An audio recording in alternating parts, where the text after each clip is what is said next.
Hey guys, welcome to Something Interesting with Robert Rucker. I'm your host, Robert Rucker, and I'm here with something interesting, Matt Muse. Hey, we out here? Okay. Say to the camera, you know. Yo, I'm Matt Muse. Thank y'all for having me. This is really great. Happy to be here. What's up? True.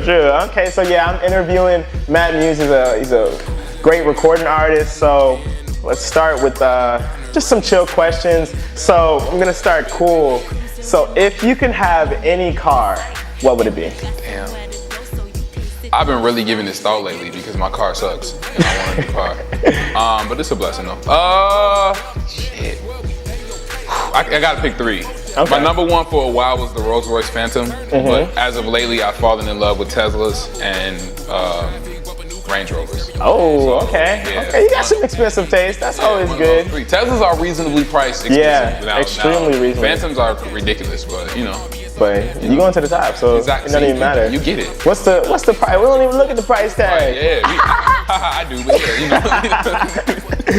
know. Okay. Now we're gonna. So you're a hip hop artist. You're a producer. You're a TED Talk speaker. What would you define yourself as?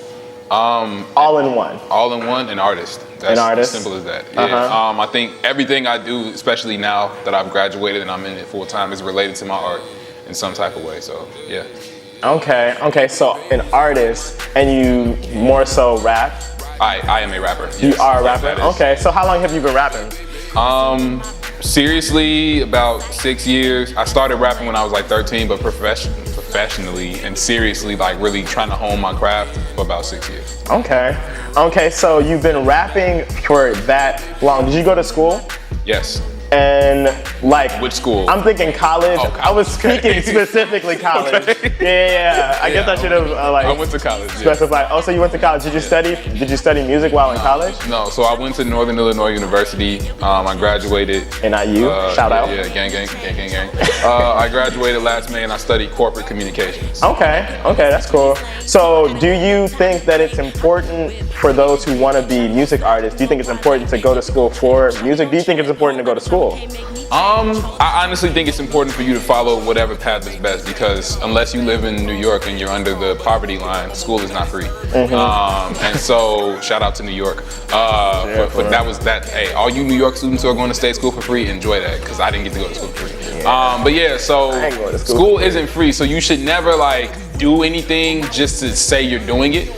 There should always be a motivation behind it. So if school is something that lines up directly with your career path, you should definitely follow the school route. If you're an artist and you like, school won't do anything for me, I want to kind of take the grassroots route and just, build my own brand myself, and school will be a distraction and a waste of money, then don't go to school. But I think education is important, period. Always learn, always read, always find a way to be adding knowledge to your brain if you're not going to go and continue with higher education. So you've been rapping since high school. Yeah. And you graduated college. You graduated, right? Yeah. Okay, when did you graduate? Last May 2016. Gang. Okay, hey, 2016. So you fresh out? Yeah, man. So are you an artist? Are you a rapper by profession? Now I am. Yeah, I'm a full-time artist now. Yeah. Oh, that's good. Yeah, and I'm a teaching artist at Young Chicago Authors. So what Young Chicago Authors is a huge, beautiful, creative writing hub in the city of Chicago, whose goal is to affect the city through literary works, mainly poetry. Luckily, they hired a rapper who respects poetry too, so I'm learning more about poetry and also using my artistic knowledge to teach my students. I have residencies in 3 schools throughout Chicago, and I teach students how to creative write. Oh, wow. Poetic devices and things like that. Oh, wow. So that's like my day job, I guess you can say, but it falls right in line with me being an artist, so it's really like the same stuff. It's life. This is kind of this is a little bit of a tangent. So do you love English and like writing? Is that like one of your favorite? Yeah, my highest score on my ACT was the reading and writing portion. I think I got a 28 in the English part. That's yeah. So like I've always been, writing is my love. I'll say that. So like if this rapping stuff don't work, I'm gonna try to be a journalist. You know what I'm saying? Like I love writing. Like when I was in school, My side gig was typing people's papers for them. You know what I'm Hey, saying? Yeah, so it was illegal, but who cares? You know, Yeah. I graduated. But yeah, so that's so, Time now, right. exactly. They're gonna hit me up like, yeah, actually, we need that degree back. But no, yeah, writing is just, I love writing in general. So, yeah. So Matt Muse, did you start out your rapping career in high school as Matt Muse, or have you changed? Have you gone through changes? How many changes? Are you asking me that to be a jerk? No, I'm saying, I was actually talking to my friend about it earlier, and I was like, yeah, I'm definitely gonna ask this. So when I was, yeah. So no, it didn't start as Matt Muse. We're not gonna discuss what my other rap names were. Oh, okay. But when I was in high school, I was only producing when I was in high school. So the writing I was doing was only in the crib. I wouldn't like show it off. I did show off a lot of my beats when I was in high school. Like I said, I went by another name at that time, and I changed my name to Matt Muse in 2012. So what was the inspiration for Matt Muse? What was your muse? So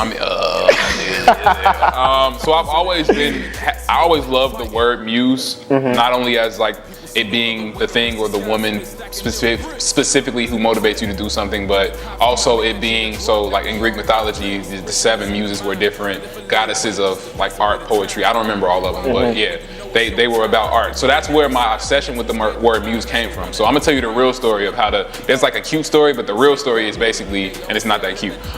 Basically, I was trying to come up with a new rap game, winter of 2011 game, rap name, winter of 2011 into 2012. And so me and my brother was sitting down, came up with all these terrible names, and we was like, yeah, this is not gonna work. So I was sticking with the old name at the time that we're not gonna discuss. And I was trying to get all serious and professional with it, so I was creating like an artist email. And the artist email I created was, because my real name is Dexter Matthews. So that's where Matt comes from, Matthews. So the email I created was dexmattmuse@gmail.com. So the muse came because it was music, and also because I like that word.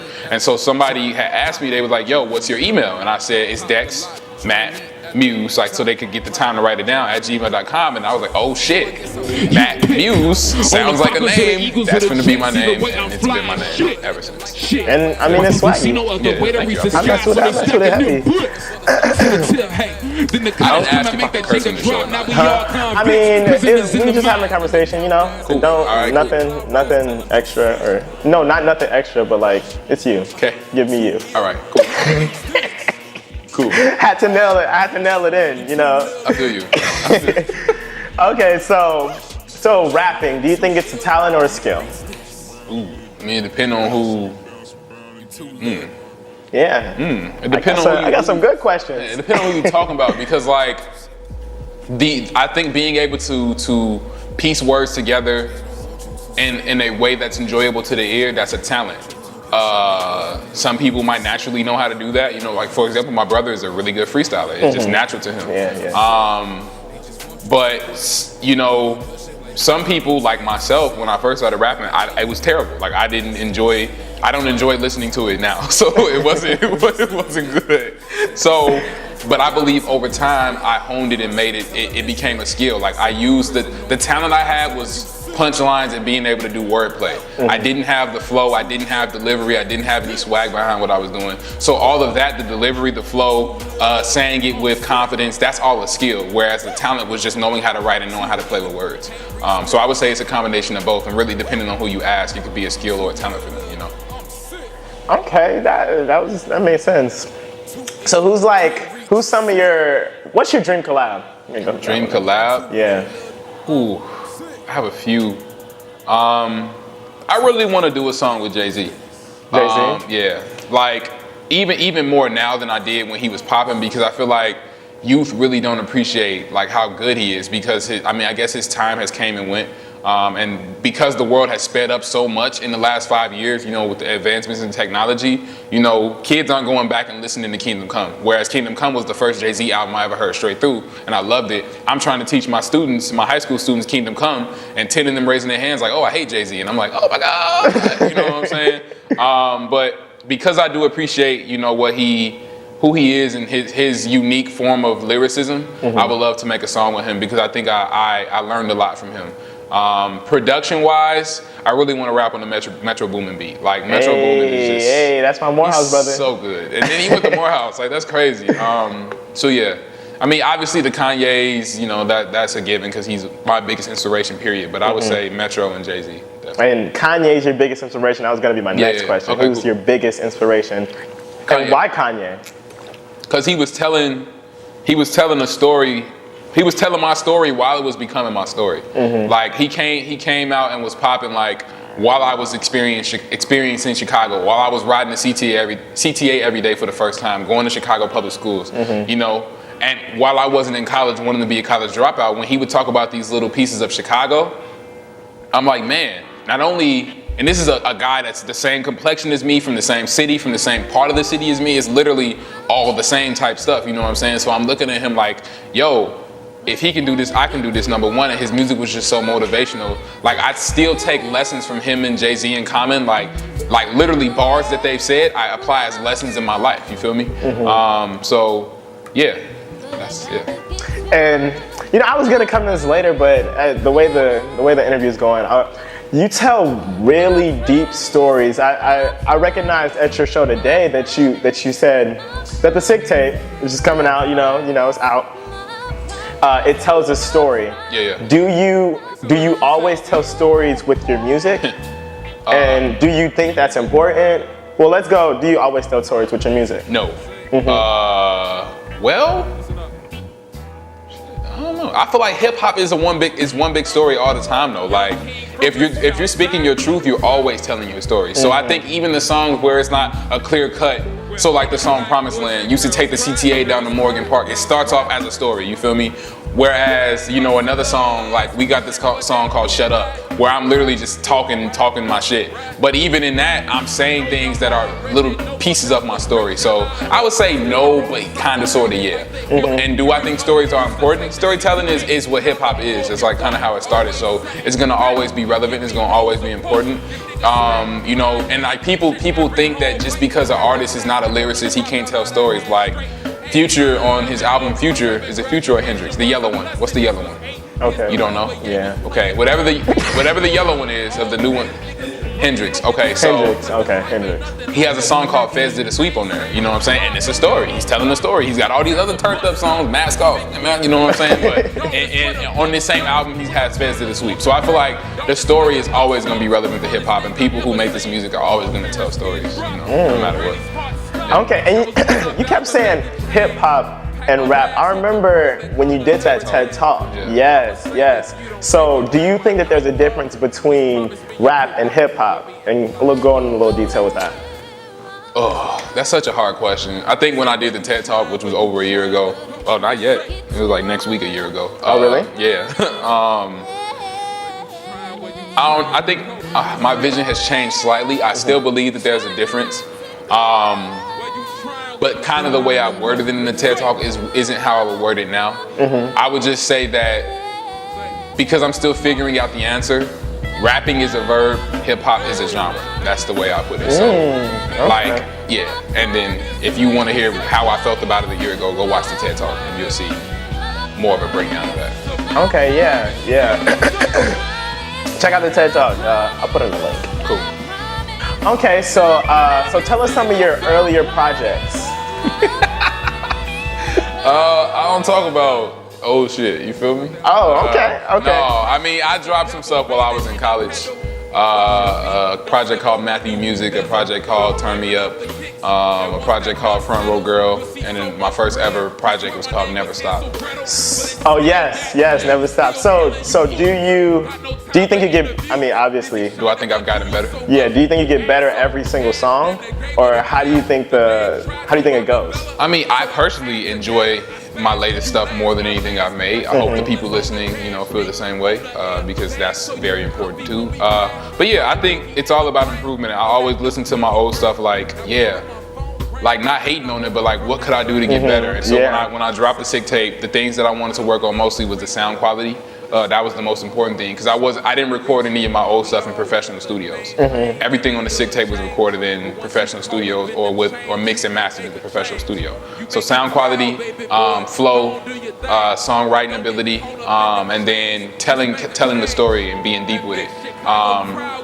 Are all things I tried to improve upon from the college projects into the SiRR tape, which I'm calling my debut because it's the first project I've released as a full-time professional artist. So yeah, there's definitely been improvement.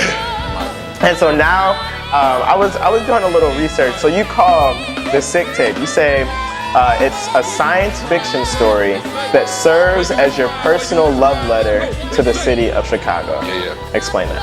Ooh, look at you digging deep and stuff. I like that. Of course. So, do I have time to explain? Because it's Absolutely. cool. So basically, like science fiction, number one, the story that the project tells a story. The story is not a true story per se. So it's a story of the city of Chicago. Basically, is set in dystopian Chicago where people are being all the creative thinkers, artists, writers, anybody who's trying to be creative and progressive with their thought. They're being put into these hospitals and deemed sick, spelled S-I-K-K. Sick people are put there in these hospitals in order to be cured. And when in reality, these hospitals are prisons, and the goal is to box all of these creatives together so that they can't have an impact on the people who aren't sick, and so that they can't overthrow the ideologies of Chicago's governing body.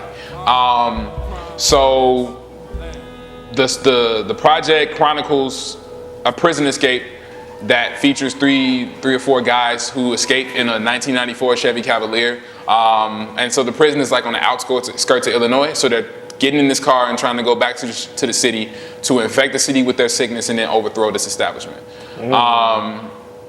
Each song tells a different part in their journey, and then they're pieced together by skits, by like fake news reports, like news reports that are skits in the middle. And so each song tells a different part of their journey. So Sick, the first song is the prison break. Cruising, the second song is the getaway car. Promised Land, the third song is the journey. On My Back, the fourth song, that's the arrival to Chicago. And then Turn Me Up is the realization that it's going to take more than just hard work and determination to make a change. You know what I'm saying? And so do you think it takes more than just hard work and determination to make a change? Yeah, absolutely. I think it takes work.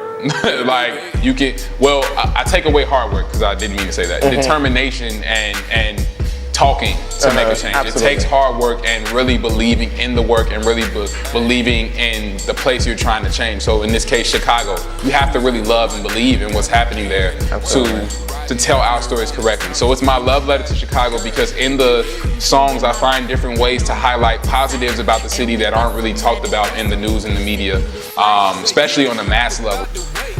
So what is your favorite performance today? That I've done?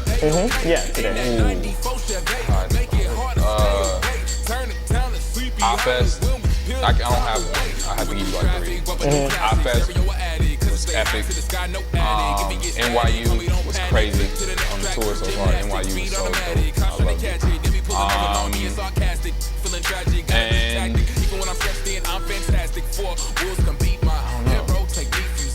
Okay.